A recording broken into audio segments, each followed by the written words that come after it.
I hastily assembled my equipment before ducking out of the door.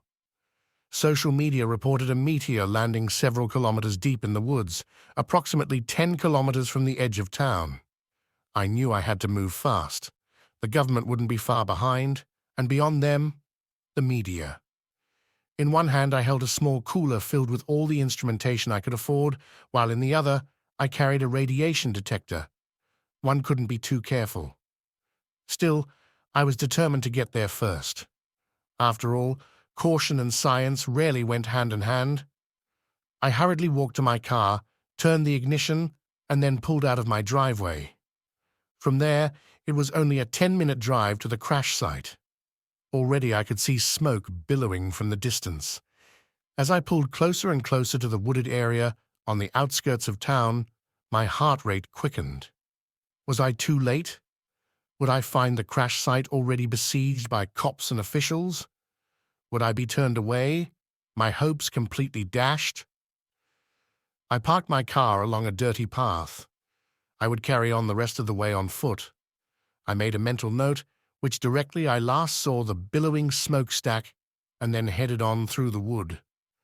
My denim overalls provided me with sufficient protection against the poison ivy held within the forests, as well as the odd tick waiting for a meal of my blood. I started to proceed. One thing which immediately struck me was how quiet the woods sounded. I didn't hear any chirping birds.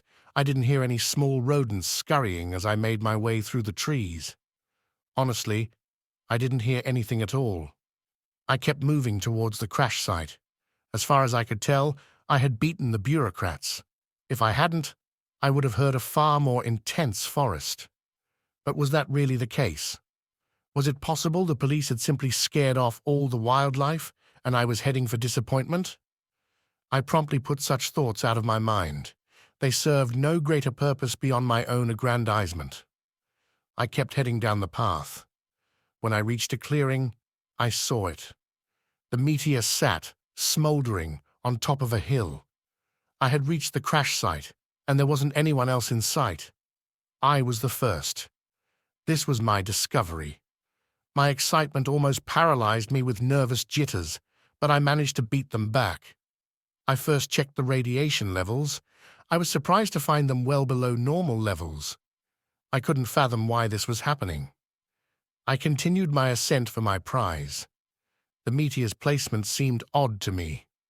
It wasn't contained within a crater so much as it was encased within the woods itself, as if the dense foliage of the trees held the meteor in a protective embrace.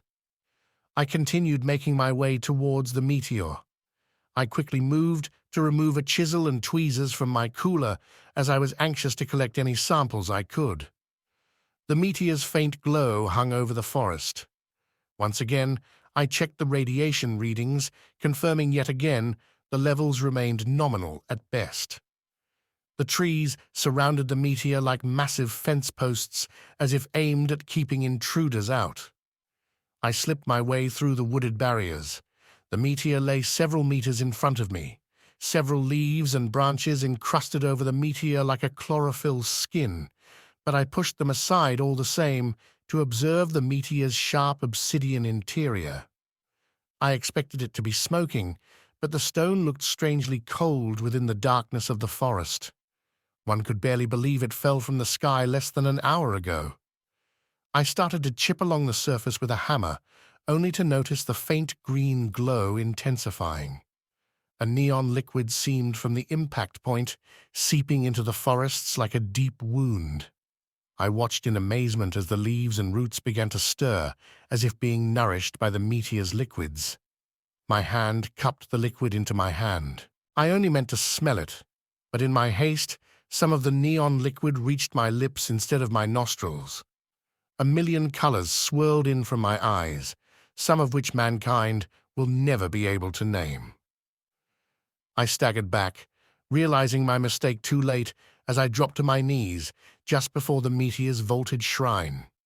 I fell onto the mound as the vines swirled around, claiming me as one of their own.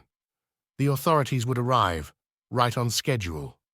They will discover my body, enshrouded in vines and leaves, much to their perplexion. I will be declared comatose, and the husk of my body will spend the rest of its day in a hospital. But my mind had joined with that black stone, and it has gone far beyond the pale limitations of flesh and sight. I have learned the truth, and in the end, it was worth it.